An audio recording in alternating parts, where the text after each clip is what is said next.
kicked in the leg by a horse and then catch COVID.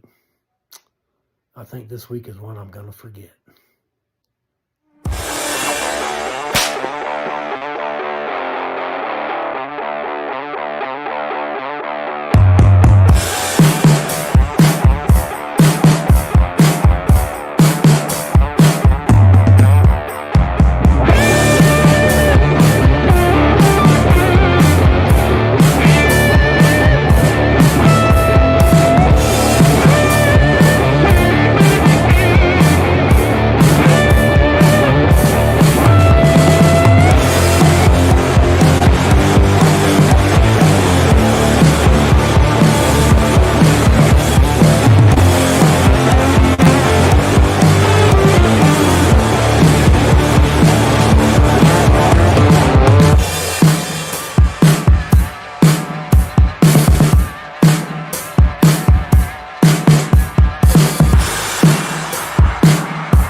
Everyone to the Sasquatch Outpost podcast after a week's hiatus. I'm really glad to be back because last week I wasn't sure what this week was going to look like. And so the let me tell you what happened last week so that you know the full story. It was a crazy situation. But I'm glad to be here. Glad you guys are here. I see a bunch of you in the chat. Jeff, Jennifer, Wayne, Tammy, Doug. So thank you guys for being with us tonight and for hanging in there for a week while I recovered from what I'm about to tell you. So I have a friend here who was buying a couple of horses.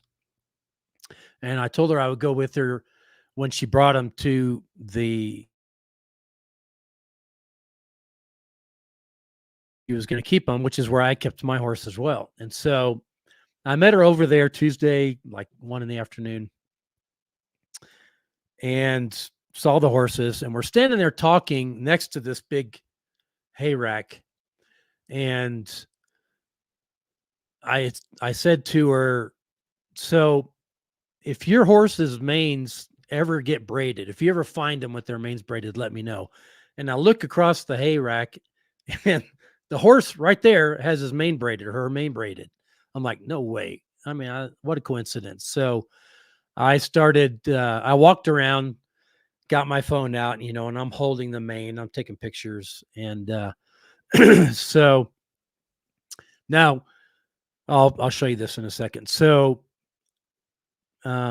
actually, let's put my PowerPoint up there real quick. So go back to the beginning first. So it's called KZ Ranch. This is literally across the road from my house. And so the ranch is there, huge pastures for the horses. But if you go to the next slide and you pull back, this ranch is right at the base of what's called Crooked Top Mountain. And there have been a ton of sightings on Crooked Top. And all the properties around are right at the base of the mountain. There's nothing between the ranch and the mountain. And so I'm convinced that the Sasquatch come down at night into the pasture and braid these horses' manes. And this was not, my horse was not the first to have its mane braided a couple of years ago. So anyway, so the next slide, this was my horse when he had his mane braided. He was a big horse. And it's just two different pictures of the same braid, but really, really tight braids all the way down. There would have been no way you could have unbraided that. It was just too tight. And so that's what made me say what I said to her. So I look across, and the next slide is what I see on the other side of the hay rack is this horse with its mane braided. And what's interesting about this one is the braid is actually longer than its mane. And I think they must have pulled hair from its tail and braided it into that to get it longer. Yeah, it does look like a dreadlock. Often they do. Keep going there. So another picture just show the knot. They tied a knot at the bottom of the braid. And I think there's one more like that. So I'm standing there and I'm I'm holding this braid and I had just taken a picture, and Molly walks around with her horse. And the next thing that happens is the next picture. Her horse proceeds to take a chomp out of the neck of the horse that I'm standing next to. And so I never even saw this happen. I don't even know how I got this picture. I noticed it after the fact. I'm in the ER and I'm looking at the pictures, and I thought, at first I thought, what is that? And I'm looking at it and thought, oh my God, that's her horse biting this horse right in front of me. But I never saw it happen because in half a second, the horse that I'm standing next to whips around and kicks and nails me and knocked me right on my ass in the snow. And and immediately I said, she got me, she got me, she got me. And because Molly hadn't even seen that happen. And man, I thought she had broken my femur. It hurts so bad. And I was talking to a guy today who told me his girlfriend got kicked a year ago, broke her femur and her shin, both. So I feel very fortunate. I'm glad it was wintertime and that horse did not have shoes on, because if she'd had shoes on, probably this would be a whole different situation. And that's how my leg looked today. So it's it's ugly. That's quite a tattoo. But you know, at least it's the bruises coming out. You know, I want to go to the doctor and say, man, just stick a big needle in there, pull all that out of there, because it hurts so bad having all this bruised blood in the leg. I can hardly bend my leg, but you know, what can I say? This one weren't my fault. It was her horse's fault, and I just got in the way. So, so trip down to the ER in the ambulance, and drugs are wonderful things when you're in pain. I was like, they gave me 2 doses on the way down. I got the hospital. I was feeling just fine. So, which is good, because, you know, then they have to transfer you into another bed while they check you out and everything. But they did x-rays. They said, no, your bone's not broken. I mean, even the EMT in the ambulance looking at my leg thought it was busted because it swelled up so fast. So I am walking on it. I can't bend it, but I can do a stiff-legged walk. So the day after this accident happens, I get COVID. And then I'm feeling like crap. I mean, I got this leg I got to keep elevated. It hurts like hell. And I got COVID, and now Daphne's got COVID. So this has not been a fun week. And thankfully every week isn't like this, but I'm glad that I was feeling well enough to get back on the podcast tonight. And we're just gonna chalk that week up as a week of experience, and I'm gonna forget about it. That week is gone. Before I bring my guest on, I've got a couple of videos, but I wanted to tell you first that you can now sign up for all the trips this summer, the night hikes, the camping, and the horseback camping trips. And I'm sure you guys are saying, you're going to have horseback camping trips this summer? Yeah. This is the first time I've ever been kicked in my life, all the years I've been around horses. So this was an aberration. But anyway, you can book those trips now. There's a few cave talks that I'll be doing in the museum that you can sign up for as well. So, and it's the last I talked to Alan, the Bigfoot Adventure weekend at the end of July is already over half sold out. And there were only 35 or 40 tickets, maybe. So if you're interested in that trip, particularly that event, you better get on it right away. I tell people this every year. It will be sold out before February is done for a July event. So I'm grateful that it's that popular. and that people want to come back, but just get on it and get your reservation. So, but this week, since I've been laid up, I couldn't do much else. So I've been watching a lot of YouTube videos, and man, I could not believe how many videos are out there, and which I'm not showing tonight, but there's, yeah, thanks, Wayne. No, I've never been run over by a horse yet. So, I've been thrown off of a horse, but never run over. Um, don't stand behind a cow when they cough. Okay. Yeah. Good advice. I'm sure remember all of that. So there's tons of videos, more and more and more videos are coming out with Sasquatch, and they're good. I think they're totally believable, more than I even realized are out there. And so over the, as we go on, I'll be pulling some of those in just because I think something's changing. Either we're getting better technology to get more Sasquatch on video, or they're coming out more. They're showing themselves more. And I don't know what the answer is. Or there's more of us out there ready to take a video or with game cameras. So, but the first one I'm going to show you is this one with these cops. This is self-explanatory. I don't need to say anything about this one.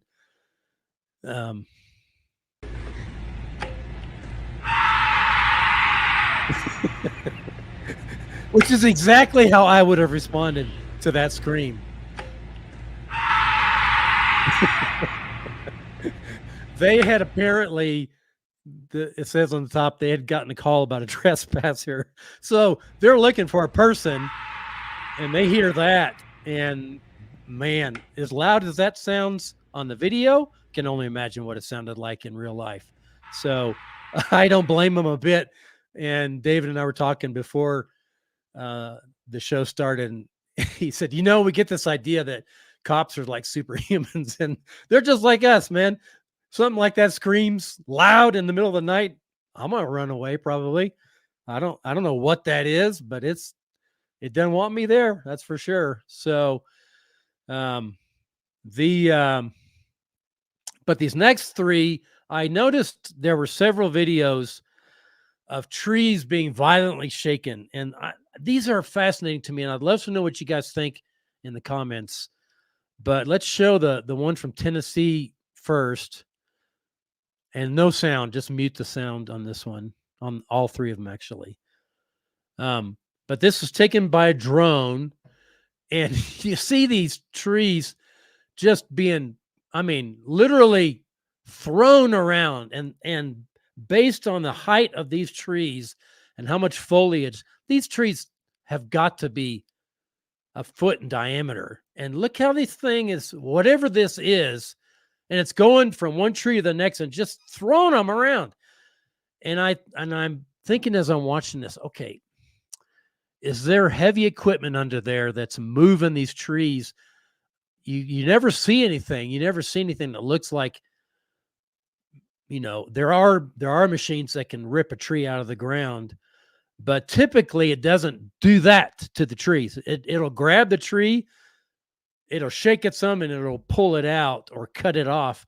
But this is just throwing these trees around.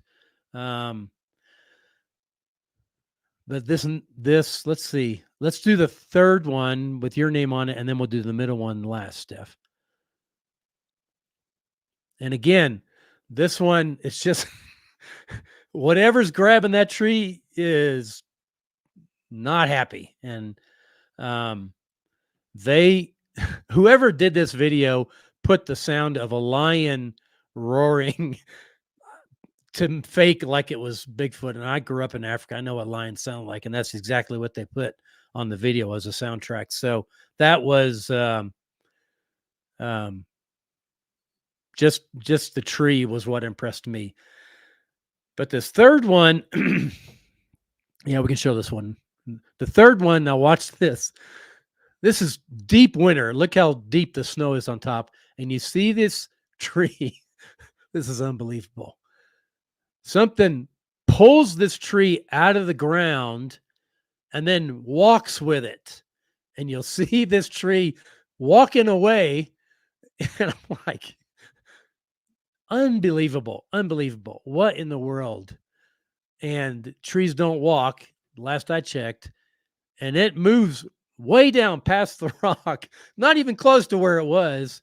So something looks like it pulled it out of the ground and then moved it, walked with it.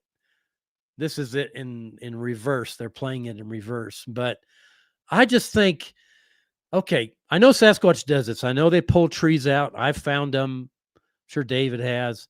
But to see it happening is unbelievable. And to think, what are they doing? Where are they taking this tree?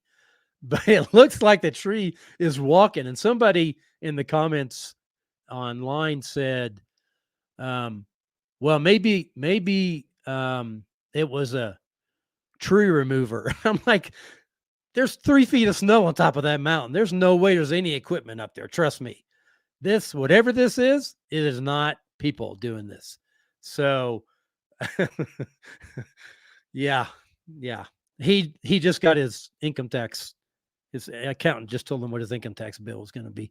So I just wanted to show those because I just think this is fascinating that Sasquatch obviously can do this. They excuse me. There are other videos of where Sasquatch has pulled trees out of the ground, turned them upside down, and jammed them back into the ground in Canada. And what kind of strength does that take? So I just think these are convincing to me that there's especially this one in the snow, there's nothing else that could be doing this than Sasquatch. And so, and even so, Sasquatch being 8-9 feet tall or maybe a bit more, some of what they do is still unbelievable level of superhuman strength. So, he needed a Christmas tree. Yeah. So Sasquatch decided that he's just going to go take one and walk home with it. Wouldn't you love to have that guy help you get your tree before Christmas? Here you go. Take it. I'll meet you at the house in a couple hours. But no, it's just unbelievable. So just some fun stuff before we get into our topic for this evening. So actually the guest that I had booked for this evening, who I was telling you guys about 2 weeks ago, he was supposed to be on last week and I canceled on him. He was going to be on this week and he got sick. And I'm like, oh my God, I'm such I have such a jinx on me about my guests. But anyway, because he's written this book with all this unbelievable evidence, I'm going to have him on. I think we talked about the 16th of February because I'd already had some other people booked, but I didn't have anyone tonight. So got a hold of my friend Dave Bakara, and he said, yeah, I'll come on the show. So I appreciate you, David, and let's go ahead and bring him in. Very much appreciate you coming in tonight. No problem. Good to see you, Jim. Yeah, you too. And we got some fun stuff that David's working on that I want to show you guys. The last time David and I talked, before I knew that I needed him on the show tonight, I said, what are you working on these days? And I've learned about David. He's always working on something. He's kind of like me. So what's your answer to that, David? What are you working on right now?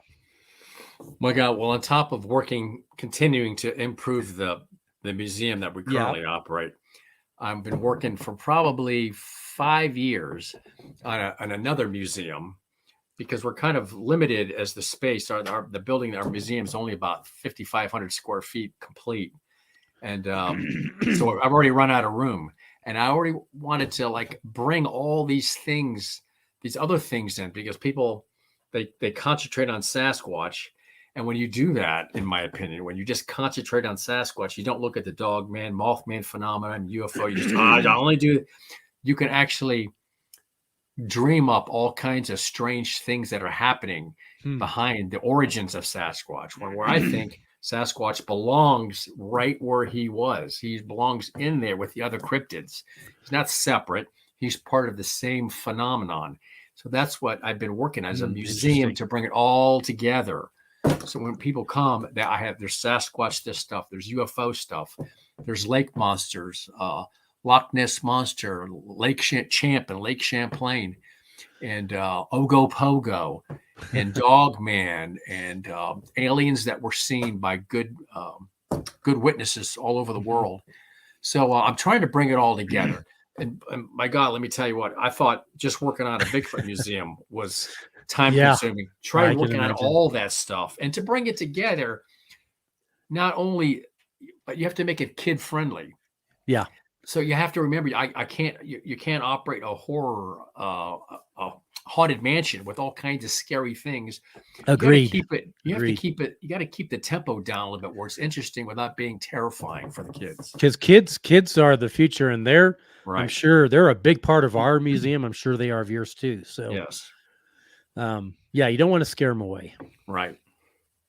So you've been putting this stuff, having it made, and then putting it in storage, I assume.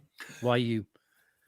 Yes. You must have a lot of storage by now. Oh my God! I just had another pod delivered to the museum because I got things coming from being shipped from China that I don't know what it's going to look like, and they can't take the semi to the storage facility. They have to bring it to me. I don't have a loading dock, so I just have. I had a pod delivered.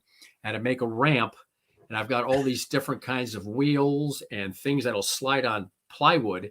So hopefully when they deliver them, I can slide them into this pod until I figure out, after I look at it, how I'm going to get it to the storage. You're going to need some people around to give you a hand with all this stuff, man. Luckily, I bet some of that is not light either. You know what? Most of it actually is going to be quite light. It's just foam and a steel frame. Okay. So a lot of it is light, just bulky. Show them David's slides. So and you're having this stuff ordered overseas. So what is this one going to be? That's the Champ. The Champ model that's coming, and it'll be displayed with stories and photographs of Champ. And I might even have a third one made, a slightly different, of the Ogopogo lake monster out there in Lake Okanagan in British Columbia. And of course, these things have been around forever and ever. And I think what people, we hear there's stories of these lake monsters that have been seen for hundreds of years by very reliable people. Yes. And it absolutely mirrors the Bigfoot phenomenon, because we see Bigfoot all over the place, but we don't find any evidence. So everybody's got pics. We got a few pictures, and there's stories of them all over the country. But where are the sick ones? Where are the ones that have been wounded? I mean, we're talking about generations. Where are the ones that are born not correct, or are hurt, hit by a car, hit by lightning, or caught in a fire, or die of old age? Where are those bodies? And here yet we have all these lake monsters all over the world. So many here in the United States. And two of the lakes that I'm aware of, which is Lake Okanagan and Lake Champlain, both freeze over. So it's impossible for these air-breathing plesiosaurs to be in the lake, yet they're there. Yeah, they would die of... Exactly. And they freeze asphyxiation. solid. Yeah. 2014 was the last year that I think that Lake Champlain froze completely over. And if there was a few pockets where you think somebody would see them come up, if there was a pocket, but we're talking totally froze over, nowhere to go for air. Yet if they, not just one, there has to be a whole breeding population. And if it froze over and one didn't make it, where's that body? They all float to the surface. I never even thought about their lakes freezing over. Of course they freeze over. Yeah. So that's why I say this phenomenon, people want to carve Bigfoot up because it's most like us. That's why they do it. It's the most like us. We're naturally attracted. But here we have all these cryptids that follow the exact same pattern, where they're everywhere and nowhere. Yeah. And these look like they're really good quality. I mean, I look at that Stegosaurus behind I mean, these guys are unbelievable what they build. So Yep. I got to get in touch with these guys, and I mean, for the pricing is actually very very reasonable for what they're doing. Yep. So what's the next one here, Steph? So this would be what that's the Loch Ness Monster. Loch Ness, okay. And I had Katie Elizabeth, who is a Lake Champlain researcher looking for Champ. I sent her the pictures. She said, "How come you didn't put horns on it?" Because some of them reported to have like a little set of horns on it, and I was terrified that they were going to make some kind of really strange horn. Right? It came, and I couldn't take it off. So, and I know, I'm sure they have lake monsters in China as well. There's no reason why they wouldn't. So I opted not to have little horns on them because I was afraid it might come back looking comical, like a deer horn or elk or something. I don't know. So when they right, and and they make these animatronic, like so many other things, including the one you're going to show next. I opted not to make them animatronic because I did not want to scare the kids. Yeah. I think a static. Yeah, like this one, man. Did I send you I sold you the video of this thing moving and growling, right? No, I didn't see that. Oh my God, Jim, terrifying. I'm standing there looking at it going, if I was a kid, I would have turned around and hightailed it out the door. I'm done. So I opted for this one without animatronics. And this is a Yeren. That's a Yeren. Yeah. Well, it's made in China on descriptions of the Yeren in China, in the mountains of China. Now, we made our large male Sasquatch animatronic, but they had multiple faces they could put on him, one of which had its mouth open and fangs bared, and I thought, no, man, that's a horror story, right? That I don't want that face. And I said, I need you to make him with his mouth closed, and however you can do this, a kind look on his face. Right. Now, does Sasquatch always have a kind look on their face? Probably not, but just him moving his head and making noise, that alone is enough to make kids run out. Right. And so, yeah, you're totally right that if their kids won't go in the museum, then their parents can't go in either. Right. So, and I want both. But so you opted not. Is this one animatronic? This one is not animatronic. This is mine. Okay. Yeah, I'll send you a video of the original one. Okay. That was at the show. It was animatronic, and as soon as it did this thing and went like that, I was like, oh no, we're not doing that. No. You can get the educational aspect without having the horror. Right. The horror museum. Yeah, and I find that Chinese. I told you about about God, what was his name? Esteban Sabatani or something like that. The naturalist and the anthropologist from the Museum of History in New York. He came to the museum. His son lives in Atlanta, or his nephew lives in Atlanta. And Esteban came to the museum. I've seen him on a lot of TV shows and Bigfoot documentaries. And he told me something so interesting about the Chinese Yeren. He said when the Chinese came over here, when Nixon started a normalized relationship with the Chinese back in the 70s, a whole group of Chinese anthropologists were part of the group, and they came to the Museum of Natural History in New York. Okay, and they showed them. They saw all the replicas of all the early man, and they looked at him, but they seemed to be kind of looking around for something else. And they asked the guy, the curator in charge that was giving them. He said, "Oh, where's your Sasquatch bones? Because we have Yeren. Where's those? I see you don't have those on display." And they were like, of course. They were like, "Oh, what are you talking about?" Well, you're wild man of the woods. We've had so many stories. We assumed that you would have some information here, which is probably what they were really doing there. Oh, interesting. They wanted to see those bones. And they were like, we don't have any of those bones, at least not on display to show you. Yeah. So, and I found that so interesting. It was the first question. Where are your Sasquatch bones? So they don't have bones either. So they were hoping we had the corner on the Bigfoot bones market. Right. Maybe there's bones out there, but if they are, I've never seen them or heard of them. So yeah. Oh, I have no. I have. No, I have. Go ahead. Go ahead. Well, Matt Johnson told me the story when he was doing his when he was doing one of his talks, and when he's doing the talks, he's a child and family psychology, and he was on at a conference, and he was doing a talk about family psychology and raising families. It was nothing to do with Sasquatch, and somebody caught him at the end when he was shaking hands, and he introduced himself, and he said, "My name is so and so." He says, "I'm a photographer for the Smithsonian." And he says, they took me into a room, and Matt told me the story, and I'm sure he wouldn't dispute it. He said, they took me into a room and they said, okay, we need you to take pictures of these. That's what he's a photographer. Take pictures of these. And then, here's the thumbnails and here's the number and everything. And he's looking at these, there's like giant skeletons, giant human skeletons. And he's like, I know you want me to take pictures, but he said, what are these? How come these things aren't on display? And they said to him, do you like your job? Do you like your benefits? Do you like working here? He said, yeah. He said, then shut up, do your job, and don't ask any questions. And he was like, and it was like truth hit this guy right in the mouth where he understood. So he told Matt the whole story, and he told, I'm telling you, he said, you're on the right track, Matt. Keep doing what you're doing, because I'm just telling you my story to let you know you're on the right. These things aren't fake, and the government knows they're real. Because the government knows. Absolutely. Yeah. Absolutely. Yeah. And you know what?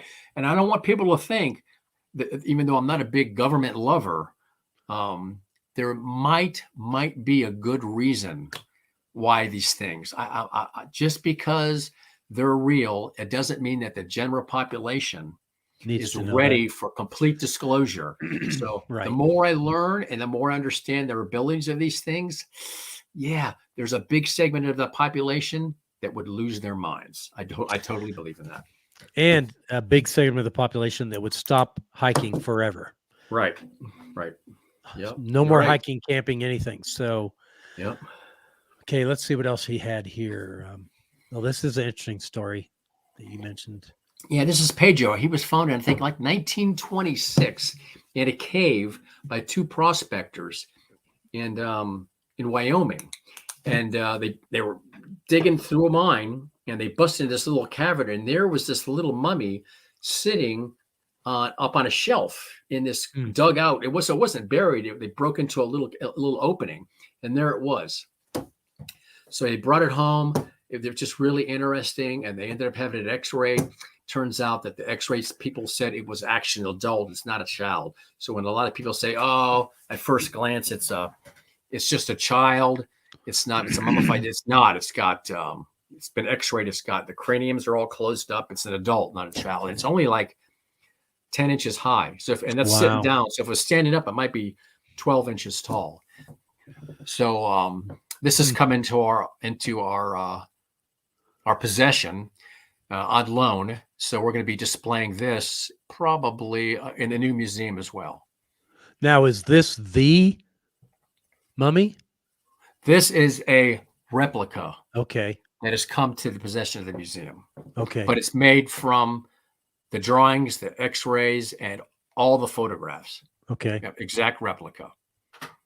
Man, that's tiny. Mm-hmm. That's amazing. It's tiny. Yep. The question came up, what part of Wyoming were you talking about? I don't know. It's a matter of fact, it'll tell you exactly whereabouts. They're prospecting it somewhere in the mountains when they found it. The information's out there. I just don't recall exactly where. Okay. It's passed from doctor here and there. It's had like 5 different owners.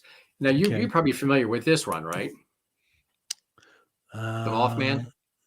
Yes, I've heard of it. Certainly, I've heard of it and stories about it. You know, when I first started studying Bigfoot, Mothman was out there on the peripheral, and Dogman was even further out there on the peripheral when I first started doing this. But like you, once you're on the front lines of witnesses, you're just like, oh my God, I was really hoping that this wasn't real. This is not real. That it wasn't real. Yes. Exactly. But when I got a chance to sit down and talk to Joyce, the witness who and her brother saw this thing running alongside their car, which is what this is the only Mothman sketch. Of course, it's done by Sibylla Irwin, which does a fantastic job. Yes. And Sibylla sat down with the witness, and it told her exactly every little detail what this thing actually looked like.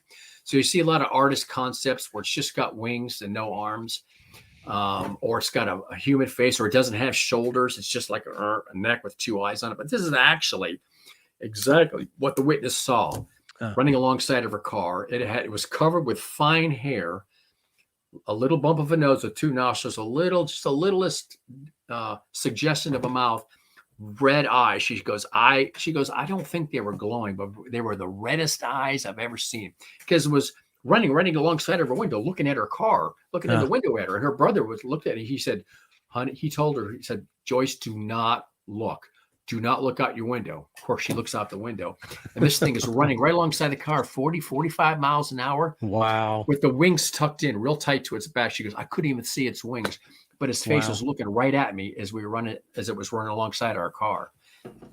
And so we have a full Mothman exhibit coming from Idaho.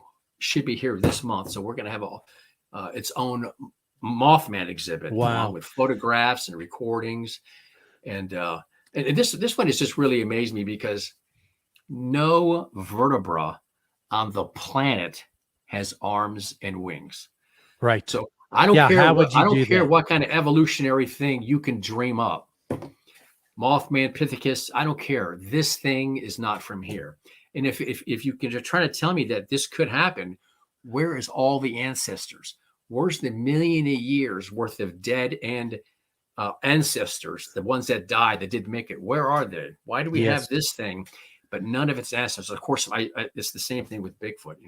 If they're real and they're just, and they're just a normally evolved animal, where's its mother, father, brother, cousins, and grandma and grandpa and great grandma? Where are all those bodies?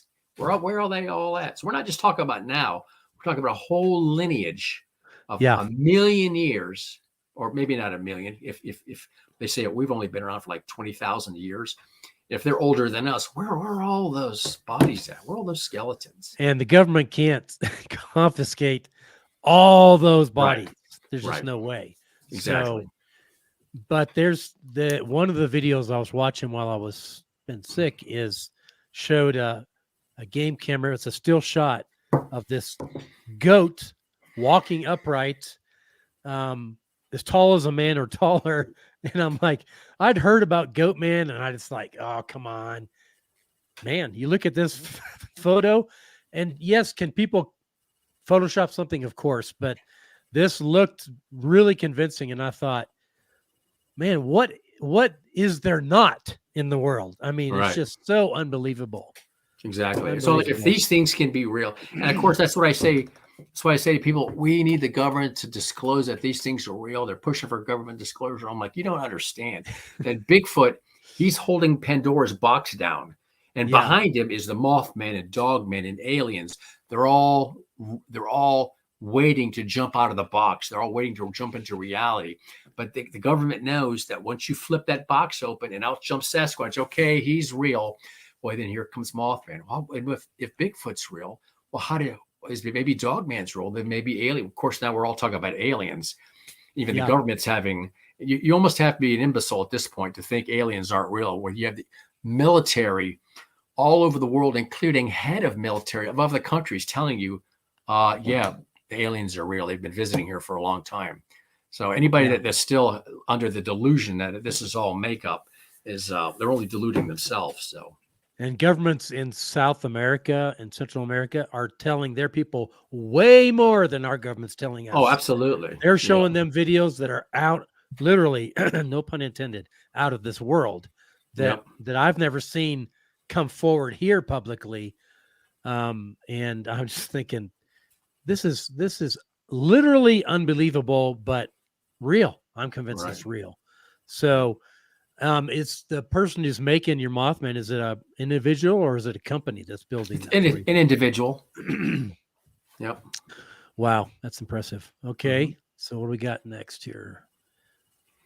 Oh, Mokele Mbembe. So he's going to have his own exhibit as well. This is the Central African dinosaur, right, in the Congo, and they've been reporting these smaller versions. It's actually smaller versions of what we used to call a brachiosaurus, but now we know it's actually based on an animal called a diplodocus. And that's the closest thing that we have that resembles this. I think it's about 30 feet long, 15 feet high. And they call it I think it means a hippopotamus killer. Yeah, something like that. It might be crocodile killer. I'm not sure, but it's just amazing. All the respected biologists and anthropologists that have gone there looking for this thing, and all the natives are drawing pictures of exactly what it is, and it's just astounding. And some of the scientists that have been there and missionaries have been there, they saw it as well. Yeah. It wasn't just the stories; they've seen it and written it in books as well. So yeah, Mokele will be getting its own exhibit. You think about where on this continent has the climate changed the least, right? Since the dinosaur age, and Congo was one of them. Probably the middle of the Amazonian jungle is another, and there's stories of dinosaurs down there too. So, like raptors, I've seen videos that for all the world look like a raptor running through the woods. And so, yeah, just because we've never seen these things is the least good reason that they don't exist, because we're 20 years ago I told you the same thing about Bigfoot, and look what I'm doing now. So yeah, unbelievable. Well, that's cool. So you have someone building. So it's funny you talked about a raptor. That's a footprint of a raptor from Australia. Wow, that's huge. It's huge. And he found a whole trackway. Him and his wife found a whole trackway, and they made a plaster cast of one of them. And the name of that thing is called, oh my God, it's a raptor. And the Aborigines have a name for it. It's not as tall as a Tyrannosaurus Rex. It's about, I guess 12 feet tall. Runs around like a little mini Tyrannosaurus, kind of like a raptor. And oh man, I can't remember the name of it. It's an Aboriginal name, Bakara or something like that. And I'm trying to get in contact with Rex and Heather Gilroy, who cast this in Australia. And Australia, they're very difficult. I don't think they live like right in Queensland. I think they live outside the city in a very rural area with sketchy internet, maybe, especially coming from the United States. And his health has not been very good, but I'm working on on this track as well, a copy of this track. So to plaster cast that, obviously, it had to be a recent footprint. So the whole trackway in the red dirt was amazing. I've seen pictures of the trackway, just amazing. That's unbelievable. Wow. Yeah. Okay. Well, that'd be cool. Yeah. And I tell you, the thing about this stuff, I think, Jim, is like it just keeps it keeps my brain going. Keeps us young. Yeah, I don't fall into the TikTok routine. I don't even know how to use that stuff. I've never been a video game player. And when people say, "Hey, I'm writing a book about Sasquatch. It's a fictional story." And I go, "Stop. I can't take any fiction, because you can't write anything more interesting than reality. There's no way you can dream up something more interesting than what's really going on in this place." It just blows my mind.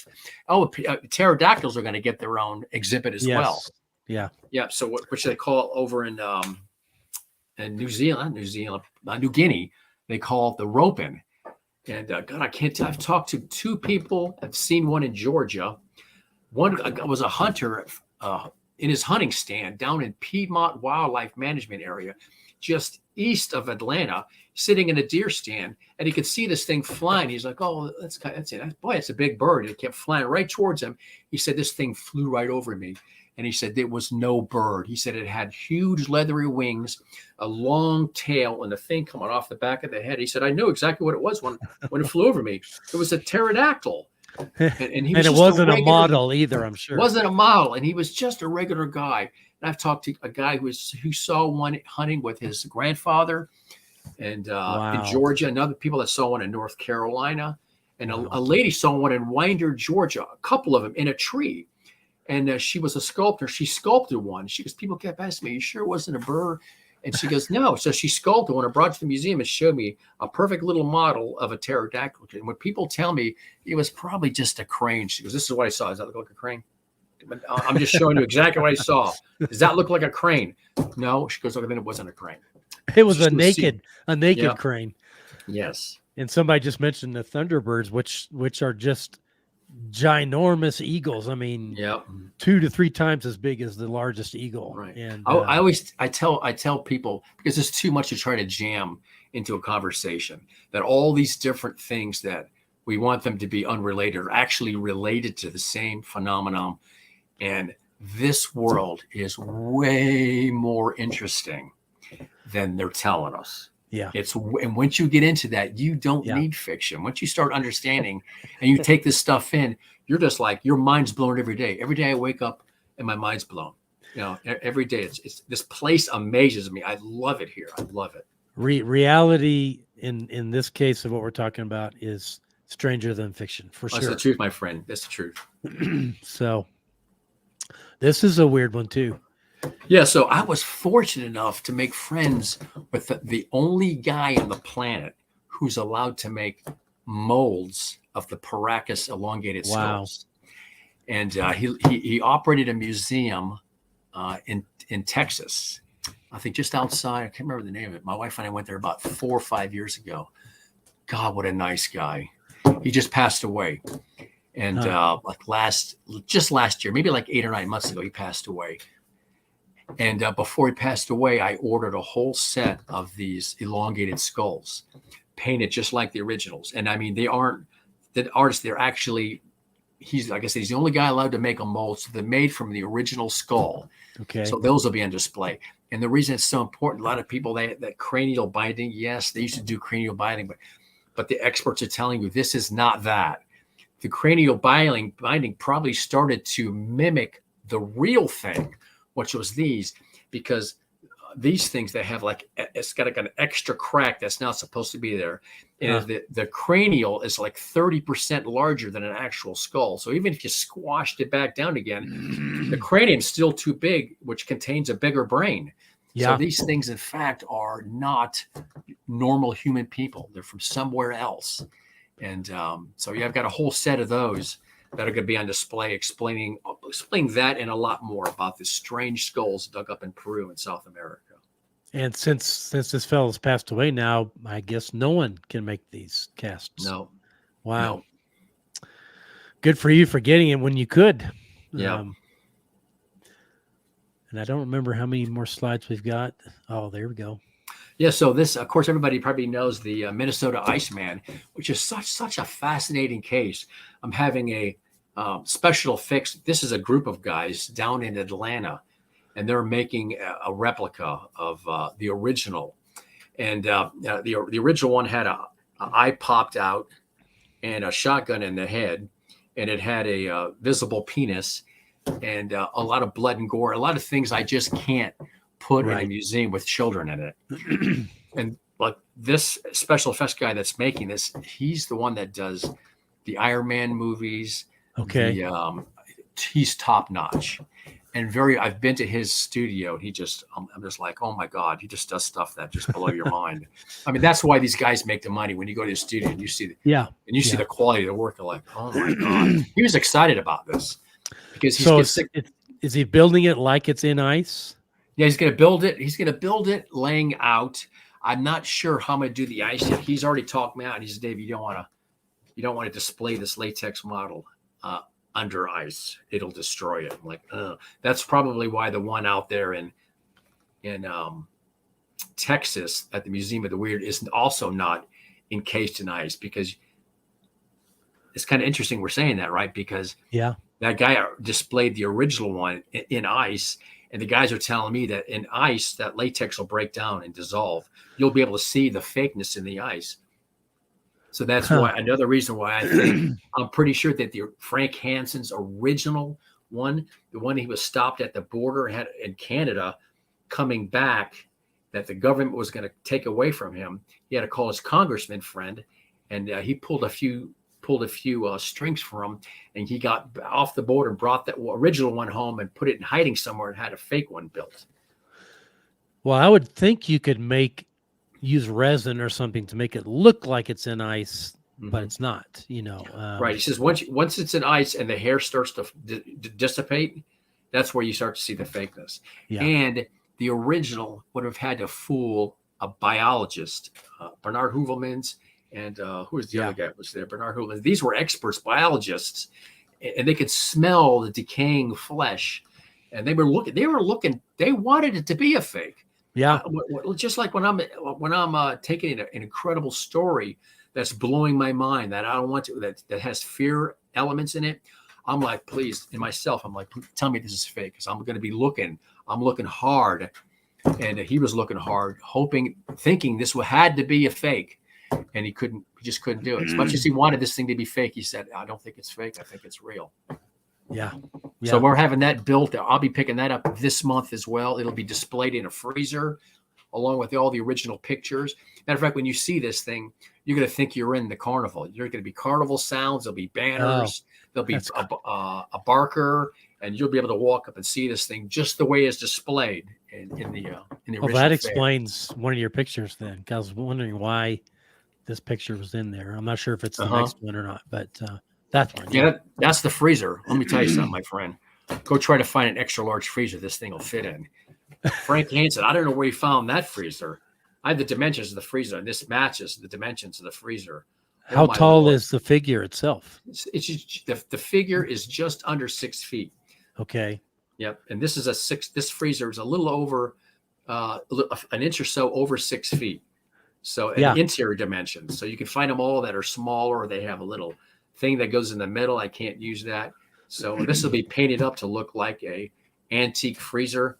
I've already made the handles that go around it. I've already got the plexiglass that goes in. I just have to pick up the Minnesota Iceman and slide him down in there, and then display them so that people can see them. And really of course, cool. I just want people to know. Of course, it's not the original one, but I want them to have something to bounce what they're seeing on the screen off. Like, this thing was real. There was a real one before. You're seeing a mock-up of it. And I think it helps to unlock the unbelievability when you see that somebody actually had one. And here's what it looked like. Here's the size of it. Yeah. Well, I love your creativity, because doing it how people would have seen it when it was first discovered is really important. Otherwise, it's just a display. They wouldn't know the history at all of that object. Yeah. So... So I have this here because I've made a few posts out there on our Facebook post about why, and there's stories of Bigfoot. Somebody turns around, it's right there behind him. How did it get there? I should have heard it walk up behind me. Right. So I've heard these stories. I even talked to a veteran who shot a Bigfoot. He was hunting down just east of Atlanta, northeast of Atlanta. I can't remember the name of the place. I've been to Buford. I think it might have been Buford. Yeah, Buford is north, I think, but he was coming up on a trail, and this Bigfoot stepped out of a trail right in front of him when he was deer hunting, and he picked up the rifle and put it right on this Bigfoot's head, and he was just standing there looking at him. And he said, at the last moment when I was going to pull the trigger, something said, God, this doesn't seem right. This just doesn't seem right. Don't do it. So he moved the gun over to the right and shot right over its shoulder. The bullet whizzed right past his head, and that's when it turned around. And he said it smashed through these trees, and you could hear it running through the trees. So I was there the next day. He called me. I went there the next day, and he said, "This is where I shot." He said, "You see this little area right here? This is where I picked up my brass. I picked up the brass right here. And this is exactly where we're standing, because there was where these two trails came together." And he said it ran right through there. And him and I walked over there, and there wasn't a single branch broken. Not even a trail going in. Even though it made the sounds of smashing. You could hear it, but there's nothing on the ground. That's crazy. And this guy, he's not going to meet me out there the day after Thanksgiving to lie to me. No. He's got things to do. He didn't just call me on the phone. Not. He met me there, took me out there where it happened. Totally believable. Super nice guy. And it was just one of those things like, I know he's not lying, but there's nothing there. And then I finally get the witness that kind of puts the pieces together when he's over by Amicalola State Park. Did I tell you this story? No. He steps out on his Amicalola State Park. It's probably maybe 40 miles from here. He's just outside the park. And this guy was so worried I wasn't going to believe his story that he brings his boss with him. He said, because of what I'm going to tell you, I know it's so crazy, but here's my boss. He'll vouch for you that I'm not a liar. And he said, he's been working for me like, 7 or 9 years. I've never known him to be a liar, especially to drag me here to tell you the story. So he had one of his boss to vouch for me. He says, I step out on my deck one morning with a cup of coffee and have a cigarette. I look up and I see this, what looks like a person walking along my fence line about 75 yards from me. And I'm thinking, he's walking really strange. It's just walking. He said, look, it looked like it was walking in a gliding had gliding motion to it. How many times have you heard that description? Yeah, many. I've heard it, man, and I could never understand. When you look at Patty, there's no gliding motion. It's got a little strange knee bend, but there's no gliding motion. I've heard so many people say it was walking weird, like it was almost like it was on skis. Or it's not like this. It's just kind of. Yes. So this guy, he tells me it comes down the fence line, makes a hard left, and walks right in front of me. And he says, I understand why this thing is walking strange, because as it's walking, it's not even touching the ground. This thing is walking, it's hovering about 12 inches off the ground. It's not even touching the ground. It never looked at me. Walked right past my yard, right past me. I'm standing there with a cigarette and a cup of coffee in my hand, frozen. And it just did its thing, walked right across the road and down the ditch into the field. And he said, I just, didn't look at me. It didn't talk to me. I'm just telling you what I saw. And that's what a few cogs went click, click, click, click. A few things fit into place. So it was kind of neat that I didn't have to take it over an email. I didn't talk to him on the phone. The guy came to the museum and brought his boss. That's awesome. And that's just not indicative of a tale teller, right? So, and I'm sure over the years you start to pick out kind of telltale signs of a real Sasquatch story, because there are commonalities in many stories. Right. And I didn't mean to interrupt you, but the reason that picture's up there is because this is the Pascagoula event that those two fishermen had in Mississippi, I think in like 1975. And these things came out of the UFO and they glided towards them. They weren't even touching the ground. And I heard that. That's when another thing clicked. Oh my God, if these extraterrestrials can move. And I've heard other stories of extraterrestrials like coming across the room or coming across a field. They weren't actually touching the ground. They were hovering above the ground. Yeah. And then you got a Sasquatch hoverings. There's a connection right there. There's some kind of a connection right there. And I'm not afraid to make the connections, because I'm not trying to prove anything to anybody. No. I just make the connections. I share it with people. If you can make it, fine. If you're too hard-headed, if you keep bouncing everything off the high school teacher in school who's reading stuff out of a book, has never lived any of this stuff. It was in a book that somebody taught them. So I'm here telling you about a book that there's more. The truth is much more than they're teaching us in school. Yes. Let's just leave it at that. Yes. And I think there's one more. This is the last of the slides you sent me. Yeah, that's the another image of. There was more than one of them, and they were moving towards. This is the Pascagoula event. Long arms, obviously not the head of a Sasquatch. No shoulder. This could have been a suit. I don't know, but I just find it interesting that that's when a few things clicked in my brain. And these guys that told the story about the Pascagoula UFO event. It really ruined their life. There's no good reason to come forward with it. The last survivor, what was his name? God, I was in contact with him, but I've been in contact with so many people. Walker, can't remember what his name was. He just passed away last year as well. The last survivor of what? Of the Pascagoula event. Okay. It was two fellows. One passed away about 8 years ago, 10 years ago. The other one just passed away, and he was the quiet one. But he got to an age when he just said, "I'm just not going to be quiet about this anymore." He's embarrassed. Basically about it. Yeah. It shook his whole world. I think he was a pretty religious guy, and that just shook his whole world, and understandably so. Yeah. Yeah. No, I've spoken to many religious people who I respect what they believe. I don't have any issues with that, but many things that we're talking about don't fit in their religious beliefs. And so that puts them into a conflict, and it's a little bit of what do you call that? It's a term when your brain can't register. Is it cognitive dissonance? Cognitive dissonance. Thank you. And it's just like the cogs aren't clicking. Right. And something's not working, and it happens to all of us at different times. Right. But yeah, I mean, if again, 20 years ago, I would never have imagined that even Bigfoot could be real, let alone any of these other things. Right. And it bothers me some, I'll be honest, that dogmen are out there, that rakes are out there, that all these things. And I'm going out in the woods and I'm like, I've never seen anything like that. Bigfoot was a big enough stretch. Right. So, there's things that are far scarier for me than a Bigfoot. Yeah. Calvin Parker. Thank you so much. Yeah. Super nice Calvin guy. Parker. Okay. Yeah.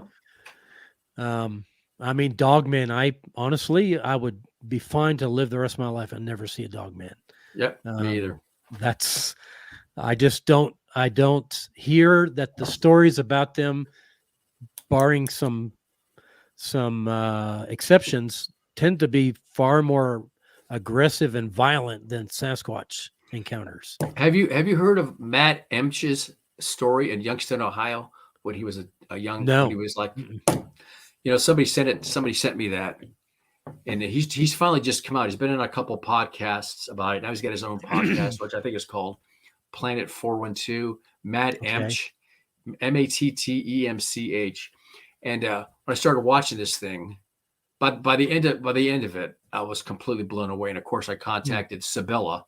Yeah, and she's worked up some sketches for this guy. Gosh. Him I and gotta his see friends. those. The nice thing, he wasn't by himself. I think he was with 3 other friends, and the whole story of this terrifying dogman encounter. These guys were toast. It was Emch, yes, Matt Emch. I just heard like 5 days ago while I've been sick. I watched that. Just listening to it, I got the hair on my neck is standing up, and I'm like, yes, they should be dead. Those boys should all be dead. That and then the other part was at the end when he was trying to get it from his father, who worked in the city in some kind of high thing in the city, and his father finally told him, "Look, shut up. I already know it's real. We're already getting reports from other people that have seen these things, but we can't tell everybody because we can't have a panic in the city. I want you to shut up." And it tells the other kid, if you keep talking about this, your football career is going to be screwed. You think they're going to want you at St. Mary's Catholic to play football after you saw a giant werewolf? You think they're going? So you need to stop talking if you want your lives. And of course, at the time, that was probably good advice, but it just lets you know that how deep this thing goes. Yeah. If you guys want to hear a terrifying story, was it Matt Emch? Matt Emch. Yes. Just, oh my God. I mean, not only was it real, and it stood up on 2 legs, and the glowing eyes being illuminated. Of course, there's stories about Sasquatch with glowing eyes illuminated. That's why people go, "Oh, they're not related." I'm like, shut up, man. There's too many similarities between running impossibly fast and glowing eyes. No, how can you tell me they both reported by many, many witnesses to have glowing eyes, but they're not related. They're separate. No, they're brothers or cousins at the worst. Something. They're related. Dogman is like the cousin nobody wants to admit they have. Right. Exactly. God, I hope I never run into one. Oh, me too. And when they first knew something was going on, he said they encountered a pack of dogs, which that was the thing they worried about most, were these wild feral dogs running around and near this old steel mill. And so, the dogs run over the gravel pile, and then they just hear them yelping, and then these dogs come flying in the air over and land, and they're just ripped, and it gets all the dogs. And then it comes out, and as he describes this thing stepping up to the top of the pile, which is, they said, like 20 feet or 25 feet from where they were standing in this structure. I'm just like, it gives me chills even now thinking about this thing. Unbelievably. And I think something that really made a profound impact on me is, I thought once he came out, we'd be hearing more about it. But once he came out with that, from the Bigfoot world, it was crickets, man. Nobody was talking about it. I said, "Is this an amazing story?" I posted on a couple of Bigfoot sites. Sorry, it's not an ape. We don't want to talk about that. I'm like, if this doesn't shake your world, That's probably why we don't hear too much from the Bigfoot world, because we only hear something from the Bigfoot world when what's her name? Primatologists makes a discovery about gorillas and their way. They actually have a kind of weird hand language. Oh, they all share that. Yeah. But here we have a dog man, an amazing dog man with incredible details.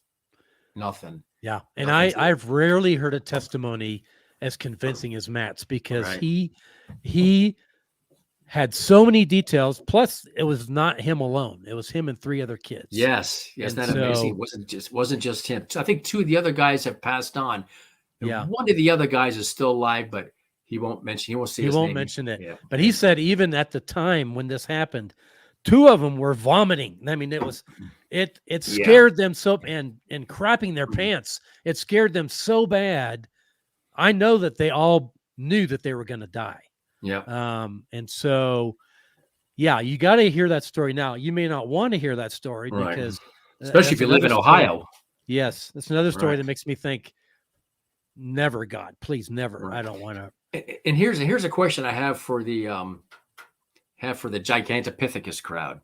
If Bigfoot is reported to have glowing red eyes, and Dogman is reported to have glowing red eyes, the only 2 creatures that we know of that are giant humanoid with glowing red eyes, call me wacky, but I think they're probably related somehow. I know that's a stretch, but they're related. And if we don't have an evolutionary path for Dogman, how do we have an evolutionary path for a Bigfoot? Yeah. That's why it's so important to take them together as brothers. Because if you take Dogman out of the equation, you just look at Bigfoot, you can keep dreaming up all this. I'm not doubting that all of evolution is fake. Sure. But I just don't think Bigfoot is a process of normal evolution on this planet. That's right. If you keep them 2 guys together, Bigfoot and Dogman keeps you from doing that. But the Bigfoot guys, the guys been doing so well, they have a lot. They've managed to take Dogman and stick him down here, and we're just going to talk about Bigfoot because we dreamt up all this stuff, which is not real in my opinion. Well, and the glowing eyes. I was just talking to a guy who's just started his own research organization, and a year ago, and I was telling him about. I've seen their eyes, I think, 12 times now, and some amazing videos I've gotten. But I'll be very honest with you, Dave. Now, first of all, I never saw their eyes until I knew what to look for. I wasn't looking in the right way to see them. And for years, I thought, all these guys keep talking about glowing eyes. And I thought, no, they're just BS. And then I saw it for myself. And then I thought, well, if that's how you see it, no wonder I didn't see it, because it starts off this tiny little spark in the woods in the pitch black. And you're like, what is that? A light back in? What is that? But once you've seen it, then you know what to look for. And now when I took my staff out, Stephanie can attest to this. I think we saw 3 or 4 different individuals' eyes. But here's the question. Were all of those Sasquatch or something else? Right. And I don't know the answer to that. They never show themselves. The closest I ever got was probably in the one near Jill's property, was probably 60 yards away, maybe. But even then, we couldn't see, and we never turned a flashlight on the figure. I was filming the eyes with my night vision. I don't know if I thought about illuminating it, or if I and took that idea out of my head, or if I didn't think about it. I don't know, but it's amazing what you think about and what you don't think about when Sasquatch is around. Right. As far as the glowing eyes phenomenon, that yes, I agree that some of them is if you hit them with a flashlight, their eyes, you'll get the reflection back from the eyes. But that's not always the case. And there are witnesses that say this thing was glowing from the inside. In all of my cases, there's no lights on. We're lights out in the dark. And Dave in the middle of the woods. God bless him, has made that amazing compilation of giants and Sasquatches that on all the newspaper clippings. I love that book. It's only one like it as far as I know. Yeah. And there are so many reports in there from the 1800s of a giant hairy man with eyes like glowing embers. How many times the same thing? Eyes like glowing embers. And flashlights were not commercially available until about 1925. And that's when they were commercially available. Like poor people that lived in the woods didn't have them until maybe 5 or 6 years later. Candle. They had candles. Yeah, exactly. How's his eyes going to reflect from a candle? Exactly. So when you read those old reports from the late 1800s and they say glowing eyes or eyes like embers of fire, eyes like embers of coal, trust me, we ain't talking about flashlights. We're talking about they are illuminated. Which is why I'm amazed still that so the things that I speak about when I speak now, the paranormal aspects of Sasquatch, like the glowing eyes. How do you explain that? How do you explain that light comes out of your eyes and you can't because who knows how that happens. Right. But I've seen it a dozen times at least now. And yet I've talked to researchers who will say, I've been doing this 30 years and I've never seen anything that would tell me that Sasquatch is anything other than an ape we've never discovered. And I'm like, okay, I don't know what you're doing in your research. I don't doubt you, but within 5 years of research, I started following the evidence and it's taken me on a path. And I'm like, where are we going? I mean, this is so bizarre. And so, here's some, this is something I'd like to ask the apers. And I know that we're all in the ape family. I get that. But when we're talking specifically about Bigfoot, we are not talking about a gorilla kind of ape, primate kind of primitive ape. And this is why I tell people that we cannot mate with gorillas and produce a viable offspring. Right. Okay. We can't.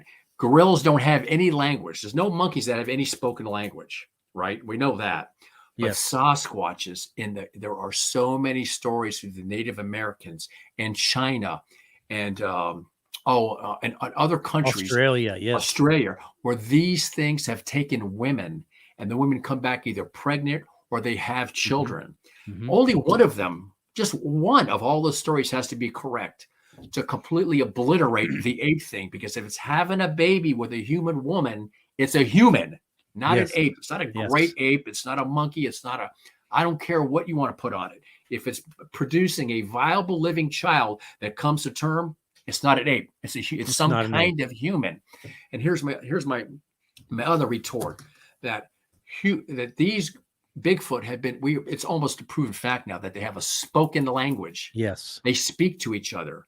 And they speak way faster than we do, but they have the ability to pronounce words and understand each other. There's no great ape that has that. So between the language aspect and all these stories about abducting females and these females being impregnated and producing children, I'm sorry, don't talk to me about apes anymore. We're not going backwards. We're going forwards. That's the only place I want to go. I'm going 100%. Forwards. Don't drag me back to the Gigantopithecus thing because I'm just not interested anymore. I'm too old. And the further forward we go, the weirder it gets. Ain't that a fact, brother? And you know not just language and glowing eyes, healing people of terminal illnesses or what else? Appearing and disappearing. It's like, how do they do that? I've heard that so many times. Yes. I think if anybody's not familiar with Barton Nunnally, he's just had an amazing childhood story from Kentucky, where his mother saw this dog man looking creature looking in her window. This whole family of these things beset them on their family farm. And she says it was wearing a blouse. This thing was wearing clothes.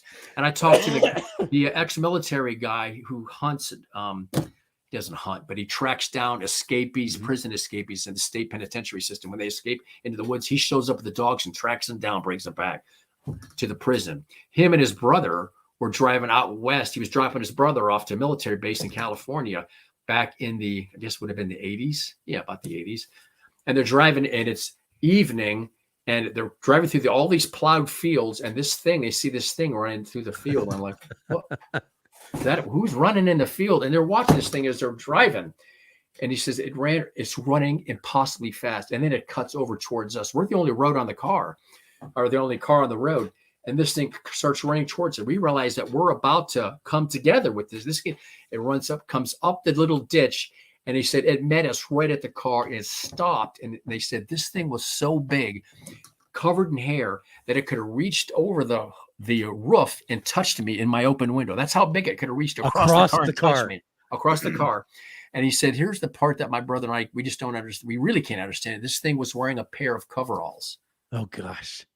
So the further we go down this road, unfortunately, the fewer friends I can pull along with me.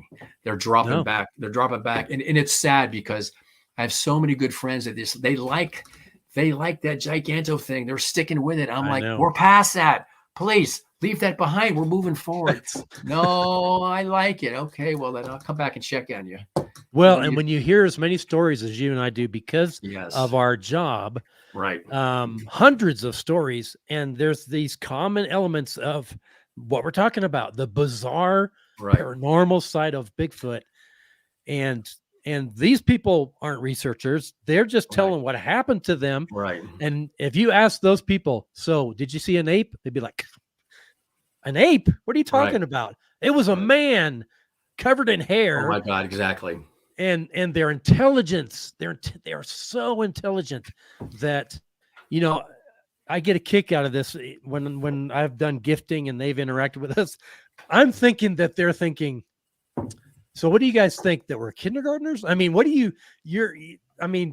we could communicate with you at a level infinitely more intelligent than this, but we'll play along with you.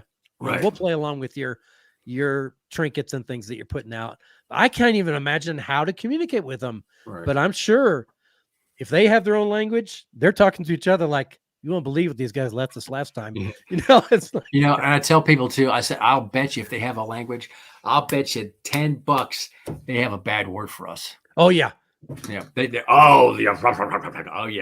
Yeah. So they all have idiots. A word for us. Yeah.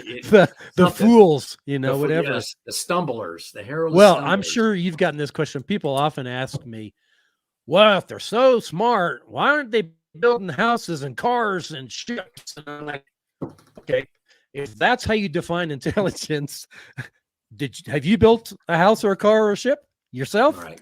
No. They don't build it because they don't need it. Right. They can live just fine without building things to live in. We have to build things to live in because we'll die of cold, exposure, starvation. That's right. You know. So I always tell people, I say, if you think we're just so advanced, which of course technologically we are advanced, but if you look back at those paintings of cavemen, say 30,000 years ago, dude, they look like refugees. They got skins on, they got a fire going, and they're cooking their food over a fire. Yeah. If that doesn't look like refugees that came here from someplace, why? I mean, in fact, Sasquatch are actually the perfect ending of evolution. If it was just Sasquatch on this planet and to become an apex predator, as to which they are, we should be Sasquatch, right? We should be one with our environment, but we're in fact the complete opposite. We're at war with our environment. We have to move water. We have to make electricity. We have to build houses, live in caves. It gets too cold. We got to put a skin on to stay warm. And but we go hunting in the woods and we become like refugees again. Right. We build a fire and we cook on the fire, and you know, we're at the mercy. I'm very aware when I'm in the woods at night. I am at the mercy of whatever's out there. I can't see it. I remember some guys coming in from Pennsylvania, like 5 guys, and they're hunters, and they start telling me the story that they were out hunting, and at night, I don't remember why they were still out at night, and they weren't hunting Sasquatch. They were hunting deer, elk, whatever. So all of a sudden this something comes rushing, charging them through the woods, just smashing, you know, as it's coming. Sounds like a rhinoceros barreling through the woods, and they all put their rifles up, just waiting. You know, it's gonna come out any second now, and it gets right to where they, where he would come out, he or she would come out, and one of the guys yells, "Light him up!" and they turn on their lights, and they're ready to fire. And there's a blue mist and nothing. There's nothing there. And he said, we all saw it. We all heard it. We're all ready to fire at whatever's about to kill us. And right at that minute, instant, just a mist and everything goes quiet. I'm like, if you're going to make a story up, make up a better one than that, because that's unbelievable. It's unbelievable. You know, one time I had cameras down in Florida before I moved up here to North Georgia. I was in Florida, and that's where I did most of my on-site investigating. And I had cameras all along a power line route in the Green Swamp in Central Florida, just a little bit east of Tampa. And I had cameras in there for years. I'd hang up high in trees, so if a hunter saw one that he had to climb up the tree. I had made this thing to get the cameras up, and I tilted down. Had them all over the place, and then I had them all along the power line route, because we'd all heard stories of these things using the power lines to move. So I had put them out about a month before. I was going back on my mountain bike, and all I had was my backpack with some batteries, a couple camera cards, and a wood knocker on the front of my mountain bike. I couldn't drive back there, so I go all the way back. I check my cameras, I change the batteries, and I got the new camera cards in my pocket. And I'm coming out. It's hot in Florida, like, brother. I don't need to tell you. So I'm biking out, and I stop at this little thing where it's just like a meeting of two trails.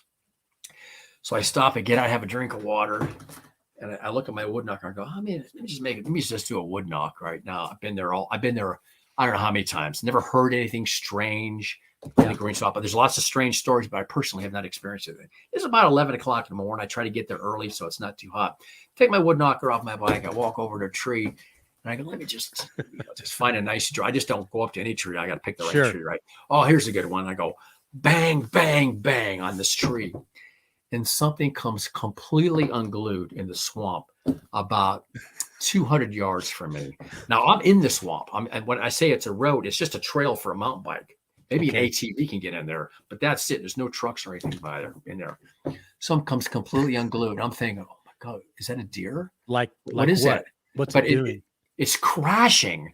It's crashing, and it's coming out. I can hear this thing getting closer to me. Now, there's no vocalization. It just sounds like it's crashing trees. And you're like, oh crap, what did I do? It's exactly. I'm like, oh my God, this thing is coming out towards me. And I'm looking around. I'm by myself. I have no weapon. I think I've got a little knife about this thing. And the reason I'm scared is because it sounds like it is so pissed off and wants to know who's here challenging it. That's the impression I got. And I'm like, oh, okay, it's going to come out. I don't have any camera. All I have is my trail cameras in my bag. That was back before everybody had cell phones or cameras. And Jim, as this thing is coming out, I get back on my mountain bike. I'm thinking, I'm afraid.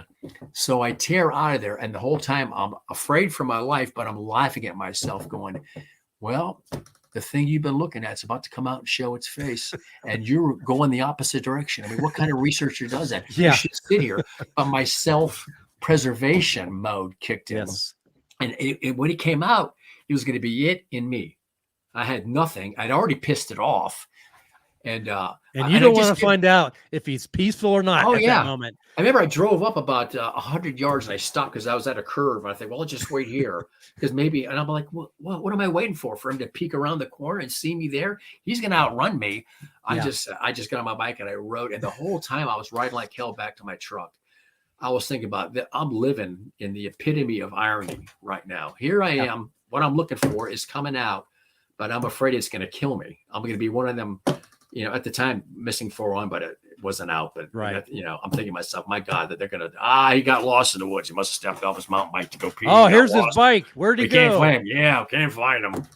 So, or they find your bike all bent, and the wheels all bent. And was it a Sasquatch? Did I see it? I didn't see it.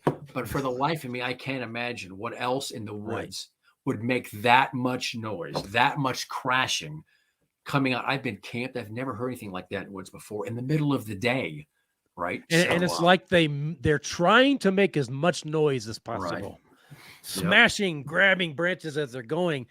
And I've only heard that one time, and I was with a couple of people, and we're just hiking kind of through a swamp here in Colorado, and all of a sudden hear this crash, crash, crash, crash, crash, and my heart jumped into my throat, and I was like, "Oh, what was that?" because if it turns around, we're dead. Even if I had a gun on me, I'm thinking that's what people have said when they've actually seen a Sasquatch or a dog man. A gun ain't gonna do me any good. It's gonna, even if it penetrates, I can't shoot it enough times before it can get to me, and there goes my head, or whatever. Yeah. So, I do carry a gun often, but it's a false reassurance. Actually, Right. it's just to make me feel better and my guests feel better. It's not going to do me any good. Yeah. If a Sasquatch decides, all right, you're done, and so. I'm bears and lions. Yes, that would move them away, which is my primary reason for carrying it. But still, it's just crazy world, and I am relieved to hear. I mean, we've talked before, but I didn't realize that we had shared so many concepts about Sasquatch. Right. And they come from the witnesses. I don't have to lay there in bed and go, I wonder, maybe I'll put this here. I don't have to do any of that. No, the witnesses come and tell us, and they put them.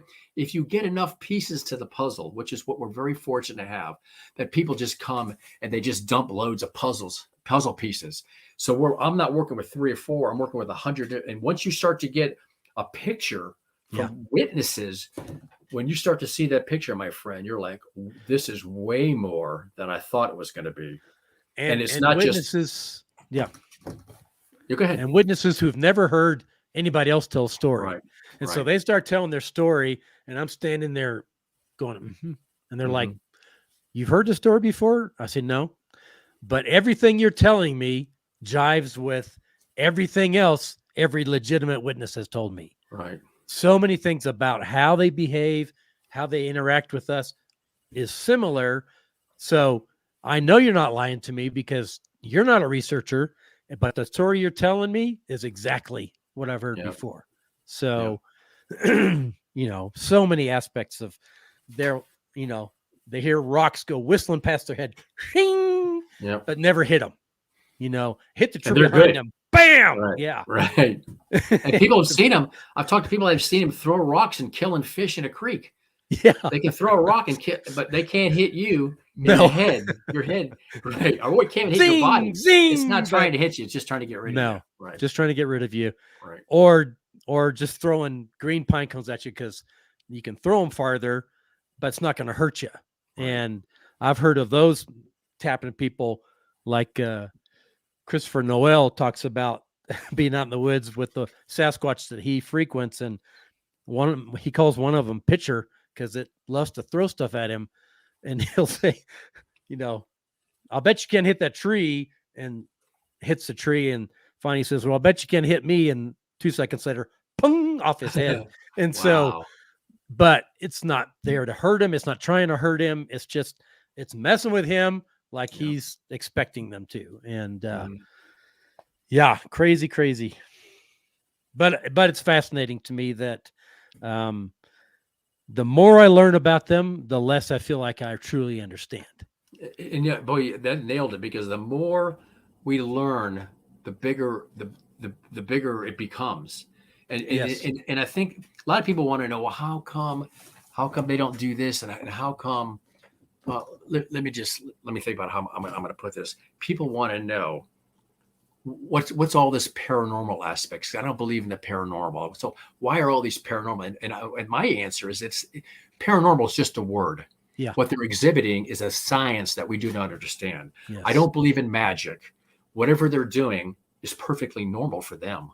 Yes. Whatever they're doing, however that fast they run, and whatever they're doing, there's a scientific explanation on their end for it. Yeah. We don't understand it. So don't get paranormal mixed up with science. It's just science that we don't understand yet. And I think this was supposed to be like that. They are puking us out dumber and dumber. Like, let's face it, 100 years ago, at least people knew how to grow something to eat. Yeah. Now, when we puke these kids out, they don't even know how to grow anything.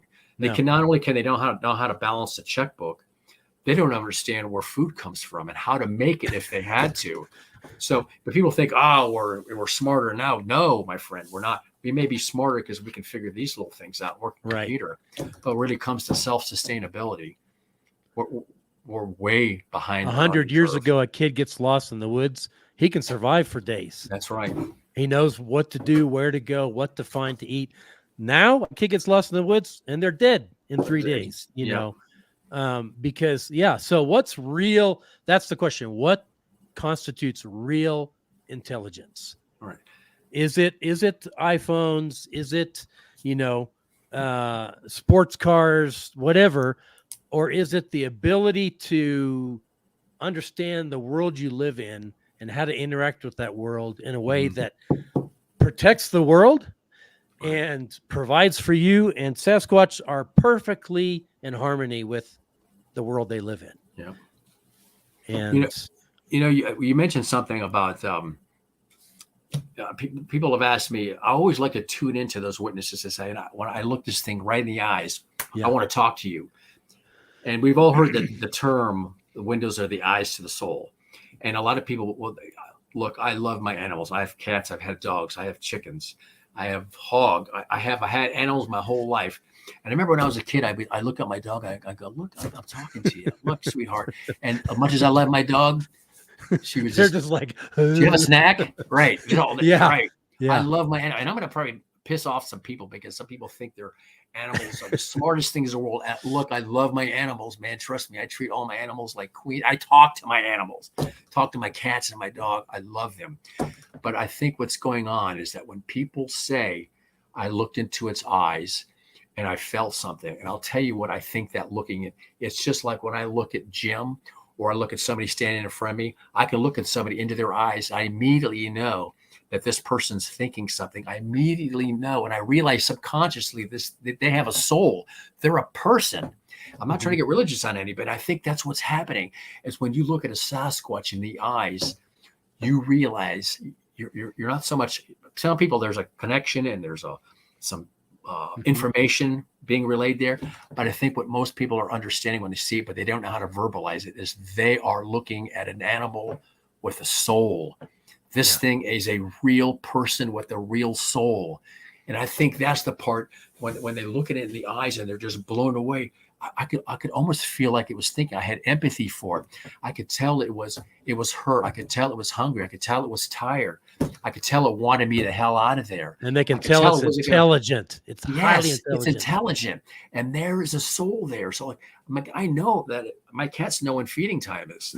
That doesn't make them intelligent. And I'm not dissing people's love on their eyes, but I'm telling you that I think when people look in the eyes of the Sasquatch, they're looking at something more than just a thinking animal. They're looking at a being with a soul. I think, and that's the part that, they think, well, oh my God, this is a person. This is not a gorilla. We all can look at a gorilla and a monkey in the zoo. No matter how hard you look at it, I just don't get the impression. And I've done it.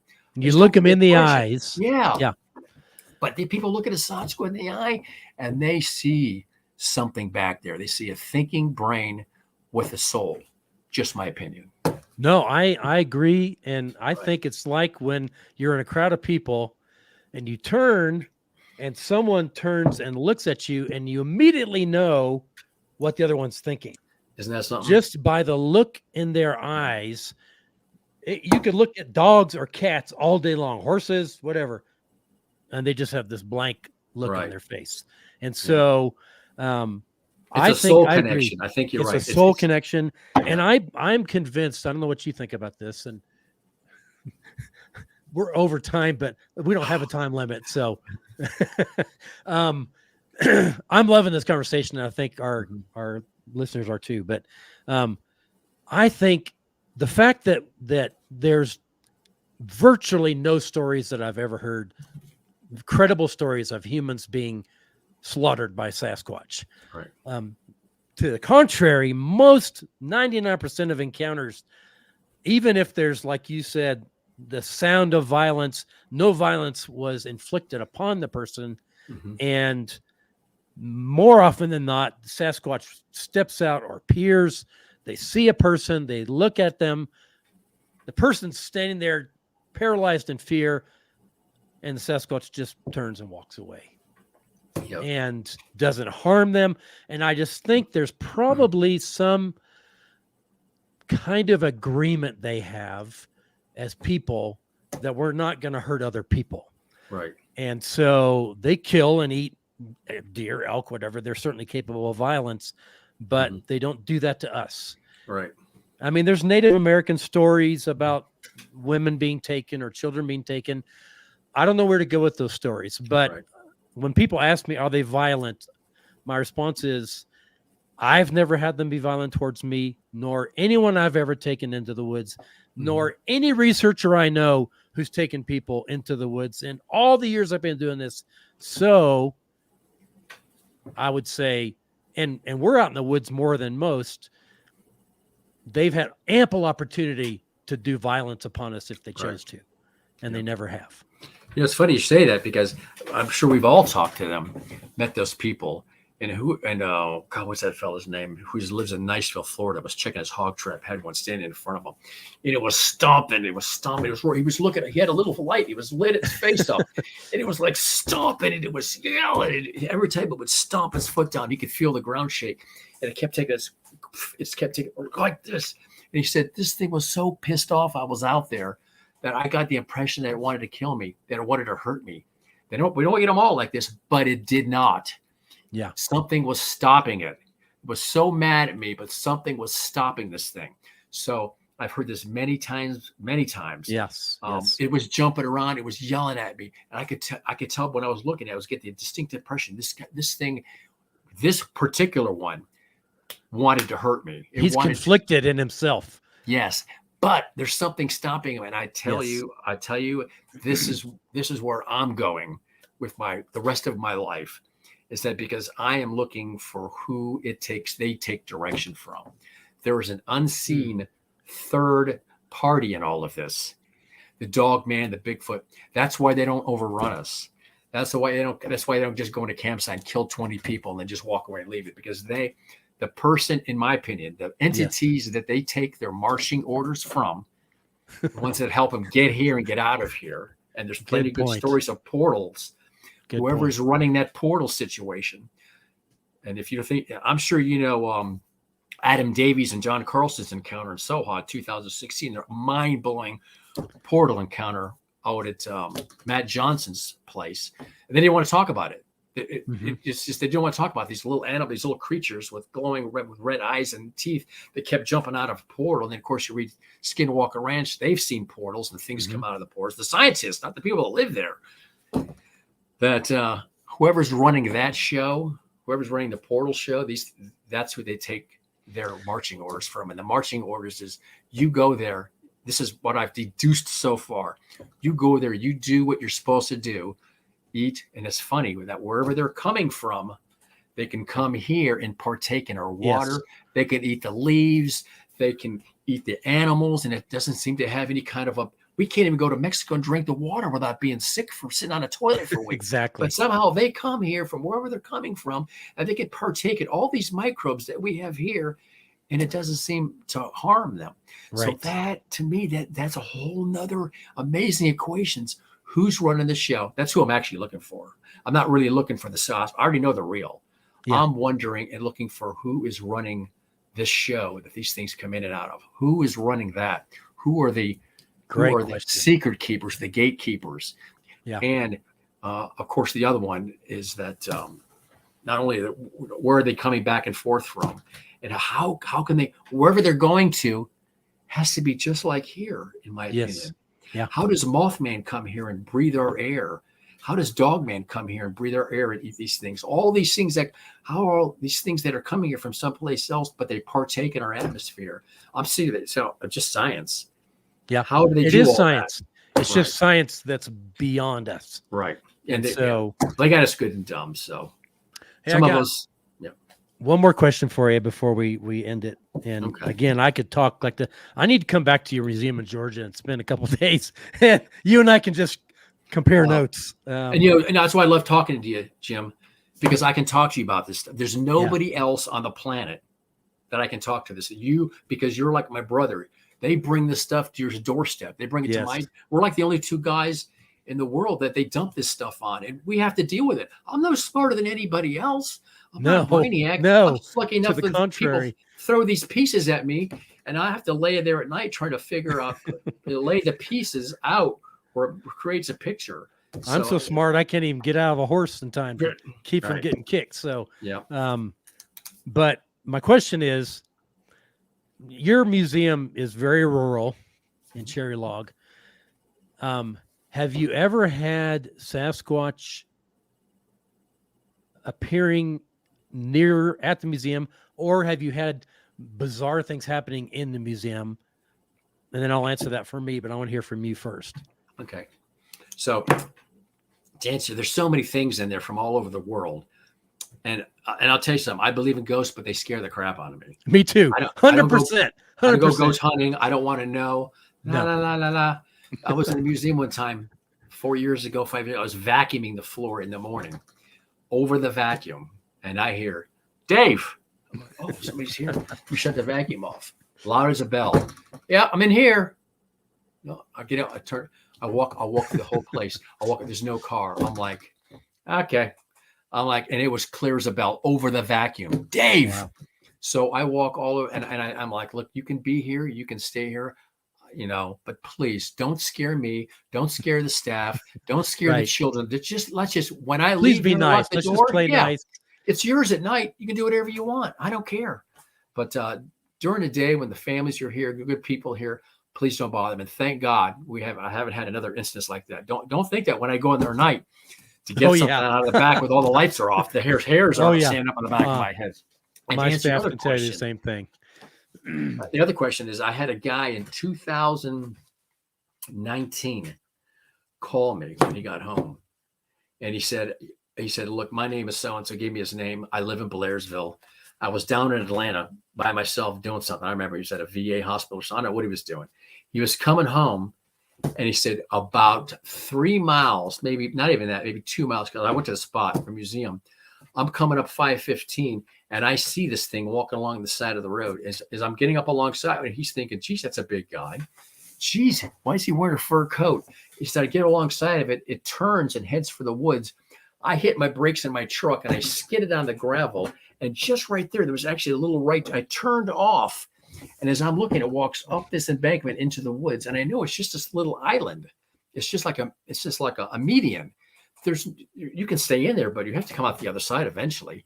I parked there, and I'm looking at the other side, and I hear this thing. I turn around. The neighbor walks up behind me, and he says, hey, can I help you? He says, look, you're not going to believe this, but I just saw a Bigfoot walking down 515. That's a fairly busy. It's not a highway. It is very busy. Yeah. All right. And he says, I'm waiting here. It just walked into these woods right here. I'm just waiting to see if it'll walk out the other side. And he looks at this guy, and this guy says he's expecting this guy to go, you're crazy. And he just had to tell him the truth. He just spit it right out. It had just happened. And the guy just goes, I believe you. And then turns and walks away.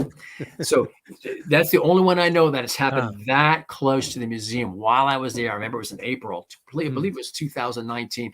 And I was there.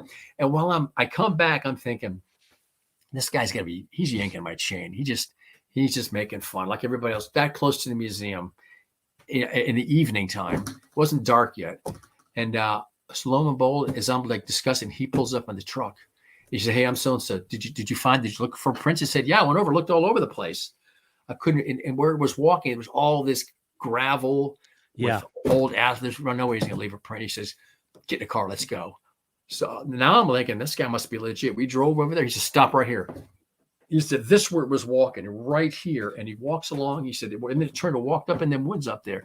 And it had just happened. And let me tell you, my friend, I was not in a hurry to walk up in them woods because it didn't come out on the other side. It never occurred to me, hey, I'm going to go up there and see if it's up there. It never occurred to me. Again, self-preservation. Yeah. But to answer your question, maybe 1.5 miles, 2 miles from the museum while we're open on a day. And I posted out there, of course, he's just turned a drum up. I'm like, no, my friend, I'm telling you. And the guy even chimed in on the post. That said, I'm the guy that saw it. He did not make this up. I saw it. So, interesting. Yeah. Yeah. We've got across the road from us is a hill. It's maybe 150, 200 yards from the store.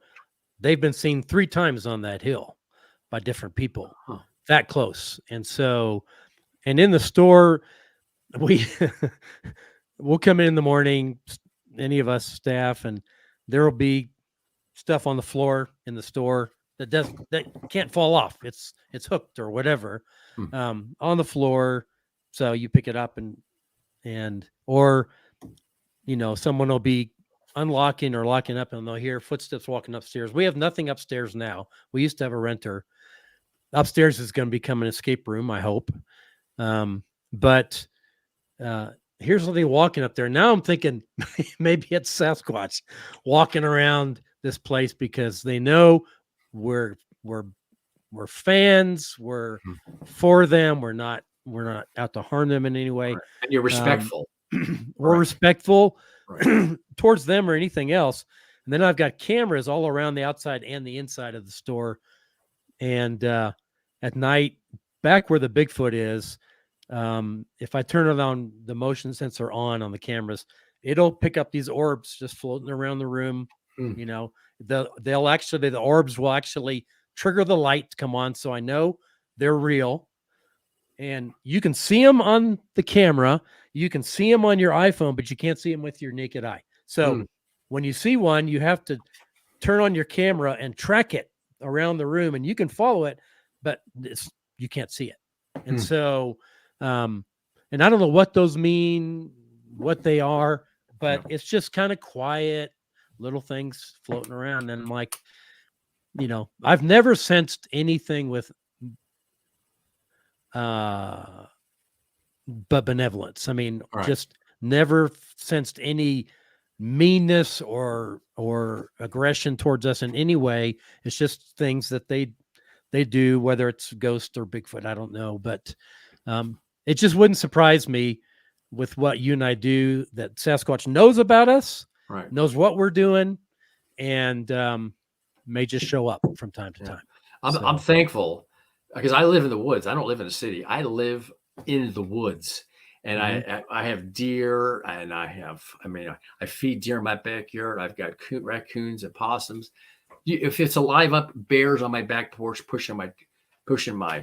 I want to push my freezer. I have it all. Everything lives. I am in the wood. There's nothing that has not been to this property that lives in North Georgia.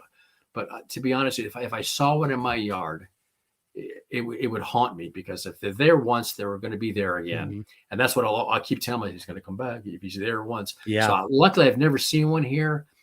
If I'm going to see one, I want it to be far away from my home. That's one of the first questions I asked my witness.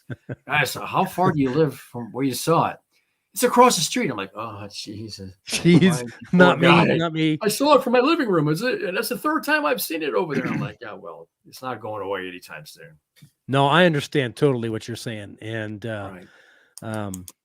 it's just they're just so much beyond us. Right. And they're so huge, and they're so massively muscular, and it'd be like having a strongest man in the world contest, and these guys just hang around your house, and you're like, why do you keep coming back? I'm not sure I trust your intentions. And so, so anyway, I was just curious. I've never asked you that question. So, beautiful in North Georgia, though. It's gorgeous up there. We're very blessed to live here. Yeah. Very blessed. And so are we in the mountains in Colorado. So, David, thank you. This has been a delight. I love having you on the show. Don't be surprised if I call you back down the road. Talking with you is like therapy for me, because I get to tell you things that I can't tell too many people. And we're just like everybody else. I want to tell people this stuff. When people see a Bigfoot, they want to tell people. So like we're no different than anybody else. We're just fortunate and blessed to be in the position we are. Yeah. And I'm no smarter than anybody trying to put things together. I'm just lucky enough to have more pieces to the puzzle to work with. That's all. You're my brother from another mother. So thank you, my friend. Thank you. And I'm sure we'll be in touch, and I'm excited about your upcoming project, and I can't wait to go see the museum when you get it built. I can't wait to, brother. Good to talk to you again, my friend. Thank you. And to the rest of you Sasquatch Outpost fans, thank you for being with us. I feel like you've just kind of been eavesdropping on a conversation with my good friend David, and that's okay. I don't mind. And I hope you've had fun tonight, and more good stuff coming up. I've got a big surprise coming up in the next few weeks, but I'm not going to talk about it, because if I do, somebody's going to get sick. So ain't going to talk about it, but you'll be thrilled when that happens. So you guys have a great evening. And until I talk to you again, keep on squatching.